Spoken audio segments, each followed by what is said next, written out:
Are you all tucked in? Okay, another night, another story. Where were we? When we last left off, we had just found out the Primal Ramu was not a threat, and were about to begin investigating the masked figure of La Habrea. You begin your investigation by talking to Menphelia, who sends you to speak with the Immortal Flames about a possible sighting of La Habrea. They state that a member of theirs stationed at Highbridge reported seeing a masked man in black. But that member died 2 days ago, so he's probably not going to be of much help. Luckily, Highbridge is a pretty busy place. No doubt some other folks there saw him, so it's off to Highbridge. You meet with a merchant named Hahabaru, who says they don't know anything, but you should ask the other merchants, who also don't know anything. So glad I came here. Upon returning to Hahabaru, he's suddenly all, "Oh, I remember something. We've been getting raided by these floppy-eared mole things called mole monsters, who have been seen meeting with a big guy. You should probably check that out." No shit. You think? After killing a few floppy-eared mole monsters and grabbing an indecipherable letter out of their camp, you come back to Hahabaru, who just so happens to read the odd language on the letter. Huh. How convenient. It was you, wasn't it? Admit it. Seems the moles are kidnapping people from Highbridge for the emulsia. And I'd be more upset about this, except no one here knows anything about anything. So I'm not sure they'll be missed. Luckily, Hi here happened to catch a glimpse of La Habrea near a fire meeting with some of the mole monsters. Hi suggests you start a fire of your own and see if La Habrea doesn't just show up. I mean, that's toddler level logic, but sure, why not? You set up a fire and are suddenly attacked by a soldier who drops yet another scroll. You present this to Hi, who notices that it mentions Ralgar, the guardian deity of Alamigo, an area which is currently under Garlean rule. And it just so happens that Hi has a daughter who lives in Little Alamigo, which I guess is like a refugee camp for displaced Alamigans or whatever, I don't know, they don't explain it very well. So off you go to meet Haihara with a letter of introduction. She sends you to the leader of the settlement, Gundobald, who's all, "F off, outsider. Thanks for the help." You speak with a member of the Immortal Flames who's in charge of security of the camp. You ask him about the masked man, and he says he hasn't seen him, but his men located just south of here might have. And if you take them some tea, they'll probably tell you about it. Cool, guess I'm a tea delivery guy now. It's like a step up from Pumpkin. Fortunately, one of them actually did see something. He saw the masked man talking to one of the settlers of the camp. Unfortunately, that means you're gonna have to talk to the settlers. And much like their leader, they don't care much for outsiders. So you're gonna have to earn their trust. Oh good, here we go again. You ask the head of camp security to help you, but he can't. However, he thinks Menphelia might be able to. So you head back to her, but she can't. However, there is a scion named Heribert who's Alamigan that might be able to get you in the door. Woo, good. A fellow scion who knows me so I won't have to prove myself and they're Alamigan? This should be easy. Wrong. The settlers of Lil Alamigo really only care about freeing Big Alamigo. And since Heribert left the Alamigan resistance to join the Scions, they don't want anything to do with him. But he knows someone who might be able to help you. So he sends you to Albreda, who can't help you, but she knows someone who might be able to help you. She sends you to Mefred, who can actually help you. But he's a bit preoccupied with one of his men dying of poison. And no one in this town seems to want to help them because this area is apparently ruled by some elementals that said, "No, don't help them." But you say, "F that," and help anyway. Mefred sends you out to kill some antelope and gather their horns to make a cure for the poison, but turns out Mefred doesn't know how to make said cure. So he sends you to Bhaskaran, hey, I remember him, who it turns out has some pre-made antidote on hand. How conveniently stupid. Couldn't have just had him pretend to make the antidote so I feel like I did something useful. You take the antidote back to Mefred, but it turns out their sick man ran off because he no longer wanted to be a burden. Which is ironic, because now he's even more of a burden on everyone, including me! You manage to track him down and save him from some goblins, and then head back to Mefred, who gives you a letter of introduction to show to Gundobald back in Lil Alamigo. Finally! Bet you forgot that was what we were doing. You take the letter to Gundobald, who now tells you what he knows. Turns out some of the younger settlers have been meeting with the masked man in secret. Which begs the question, if it's secret, how does he know about it? And also, why hasn't he asked what's up with that, considering they supposedly hate outsiders so much that they'll talk to him, but they won't talk to me? Doesn't make any sense. I mean, is it just me? Do I smell? Is that what it is? Oh. You speak to the youngins who don't tell you because they ain't no narcs or something like that. And you return to Gundobald, who's all, "Oh, that sucks. Well, if you find out anything, let me know." Thanks for the help, oh great leader! Luckily for you, the leader of the youngins, Wilrid, sends you a message that he'd like to speak with you in a private place away from the settlement. What luck! The leader of the group I'm investigating for having secret meetings with an evil masked villain that I'm investigating wants to meet me in a secluded location all by myself? Sounds legit! Oh geez, an ambush. I'm shocked. You report this to Gundobald, who ponders on this until a girl comes up talking about how she was kidnapped by the Corpse Brigade, which is a group of Alamegan bandits. And they did stuff to her. Did the game really just go there? It did, didn't it? Damn, Final Fantasy, what the hell? Fearing the youngins might do something rash in retaliation, Gundobald sends you to intervene. Sure enough, the young idiots are doing something idiotic. Turns out the masked man told the youngins they could summon Ralgar if they got some crystals. And there just so happens to be some crystals nearby in an Amalja encampment. The idiots tried to steal the crystals, which caused a lot of them to get killed in the process. As expected, the Amalja show up to finish the job, and you fight them off even though frankly I would have let the little dumbass die, but whatever. You head back to the settlement where Wilrid apologizes for trying to kill you, apology not accepted, and tells you there's nothing else to the story. They don't know anything about the masked man other than what he told them. So we learned nothing about La Habrea and we're back to square one, which is actually the name of the quest. You, game! Stop taunting me! You return to Menphelia, who received reports from the Lettuce people that La Habrea was seen in the North Shroud. There have also been several deaths reported in that area. Coincidence? Knowing my luck, probably. You speak to your new friend Nerixia, who states the one who saw La Brea is named Medrad. You find Medrad, but unfortunately for you, he's completely off his rocker thanks to his run-in with La Habrea. The lady next to him informs you that you're probably not going to get much out of him unless you bring him some soup and talk to him soothingly like his mom used to. No, I'm not joking. So you play mommy, and then he tells you that he saw the masked man and a winged eyeball standing over the body of a dead woman, which is what scarred him so.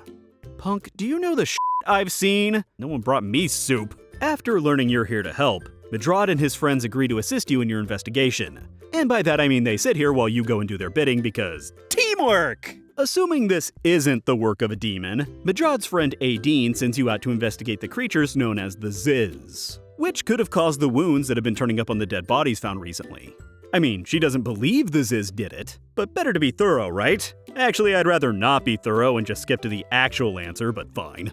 You kill some Ziz, which are basically demon geese, and find no evidence that they killed anyone. You return to Aideen, who states that even if it was the Ziz, she'd have no way of knowing what to look for anyway, and that she essentially sent you on a wild demon goose chase. Do it again and I'm beating you to the demon geese. Her next suspect is a supposed masked man in a winged eyeball, which is where we should have started in the first place, since I'm investigating a masked man!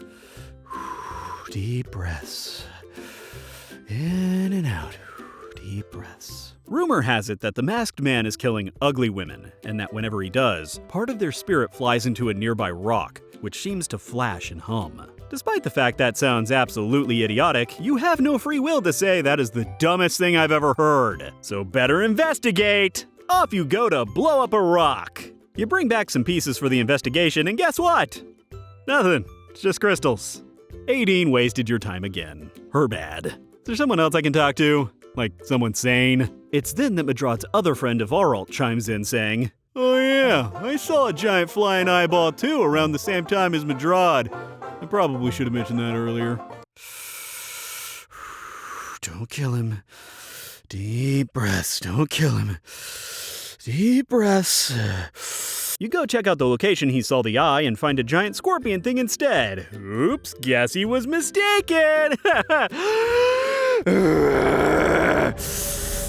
Deeper breaths. Deeper breaths. At this point, the three stooges here decide they're out of their depth and should just leave the rest of the investigation to you. Judging by their investigation so far, I think Where's Waldo is out of their depth. Not quite knowing what to do next, you head out further into the surrounding area and find a mangled corpse and a floating eyeball. Geez, took me all of 30 seconds to do what Mystery Incorporated here could only dream of. You take the body to the local authorities, who state that other similar bodies have been turning up in other areas. All female, all mutilated. Also, this particular woman had a button on her clothes that was engraved with a lily. This same kind of button was also found on another body in a different area. Assuming it's some kind of family sigil, you take the button to the innkeeper in Gridania to see if she knows what family the sigil might be linked to.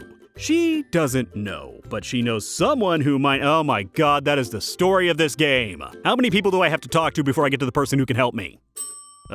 Skip it. This man named Ursindel is finally able to tell you that the sigil belongs to the D'Artancourt's family. He was previously the family's manservant. The mistress of the house, Lady Amandine, once kind and fair, was massively disfigured in the calamity.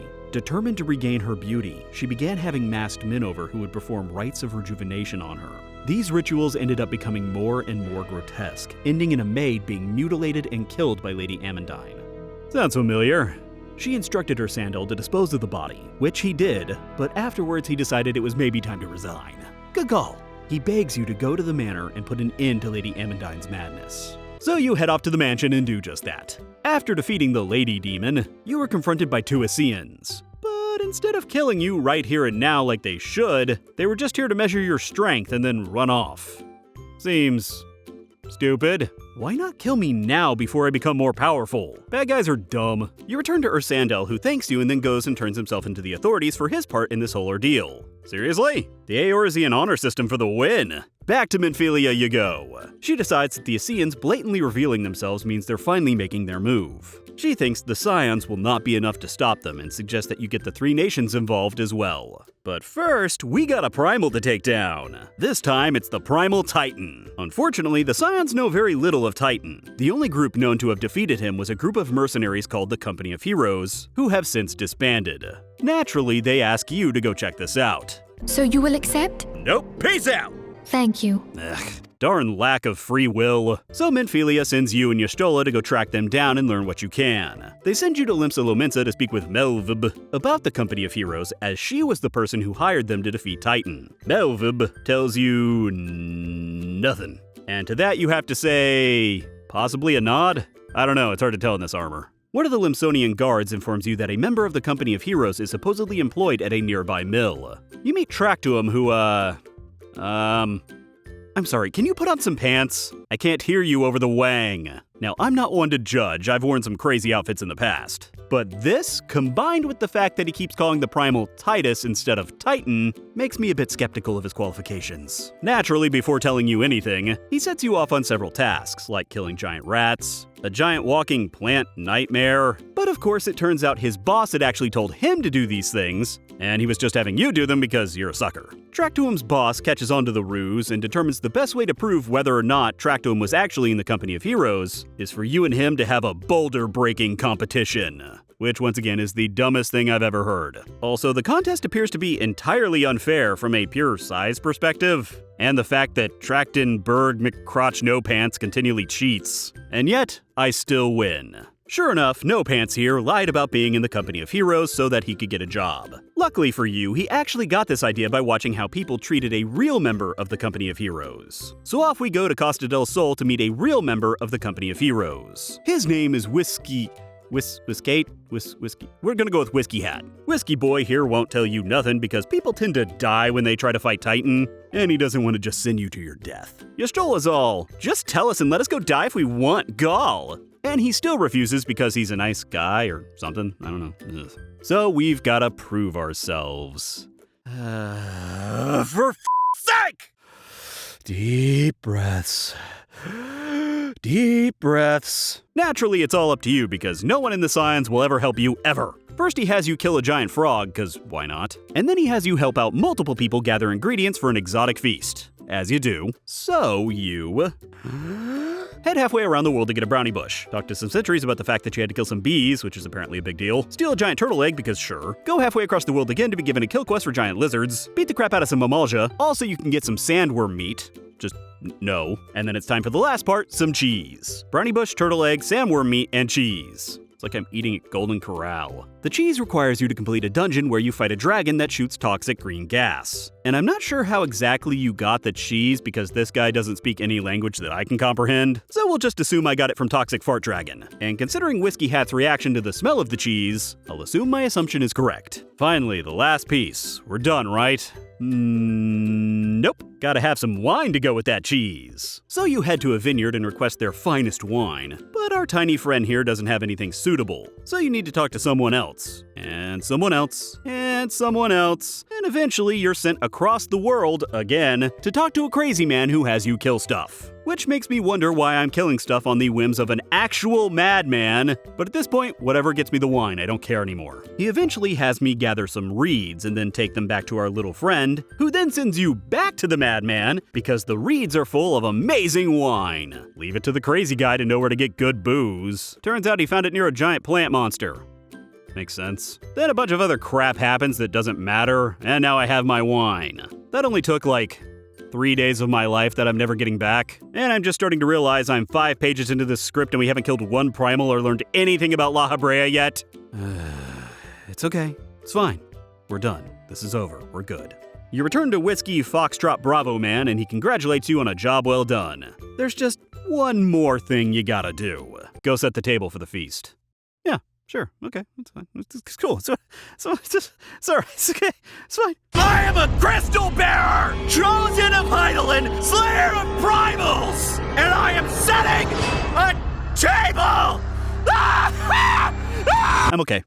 We're cool. You speak with your Stola, who's all, man, you look beat. Glad I didn't have to go through any of that. I'd have been pissed. I hope you hawk up a hairball and choke on it. Apparently, all of the people you interacted with were the members of the Company of Heroes, and this was all a test to judge your character. Wow, cool. I sincerely hope you all die in a fire. And then we get to feast. But considering I know everything that went into this, I'd rather not. Having now deemed you worthy, you speak to Whiskey Hat, who can't tell you how to defeat Titan, because of course not, so you have to go speak to someone else. I'm gonna have another mental snap, and it's not gonna be pretty. This guy can actually help you. He sends you to a crystal that will allow you to enter Titan's domain and finally fight him. Yustola won't be coming with you because, I don't know, she's a scion that isn't you, they don't do anything. You're the new Thancred. You take on Titan, who honestly was not as big of a deal as he was made out to be. So glad I had to put together a feast just to fight this guy. And bam! 4 out of 6, baby! There's then some complete gibberish from the evil Power Rangers here that's meaningless at this point. Long story short, they're working on something evil and they disagree about it. Also, La Habrea is there. Yay. Then they leave once again without killing you because bad guy dumb. Yeah, we've covered this. You return to Limsa Lominsa where they applaud you for your efforts. Wow, thank you, please stop. Your lack of enthusiasm is too much. And then it's back to the Waking Sands where things appear to have taken a turn. You find all the guards dead and your new plant friend Norixia is near death. You use the Echo to see something actually useful for once, and see that one of Van Balzar's minions, an evil Warframe-looking lady, attacked the Scions and killed everyone looking for you. Since you weren't there, she took Minfilia and Tataru captive, and roundhouse kicked Norixia. Gotta say, I'm kind of impressed. Can't be easy to do that in that armor. Before Norixia dies, she gives you a message from Minfilia that you should take sanctuary at a nearby church. And then, she dies. Man, guess I'm having salad tonight. And we'll stop here for now. We are coming close to the end of our journey, though. You have sweet dreams, all right? And remember, all it takes to be a hero is to put together an elaborate feast full of terrible food. Good night. The leader of the group I'm investigating wants to have... The leader of the group I'm investigating wants... The leader of the group I'm investigating for having secret meetings? The leader of the group I'm investigating for having secret meetings of a... Come on!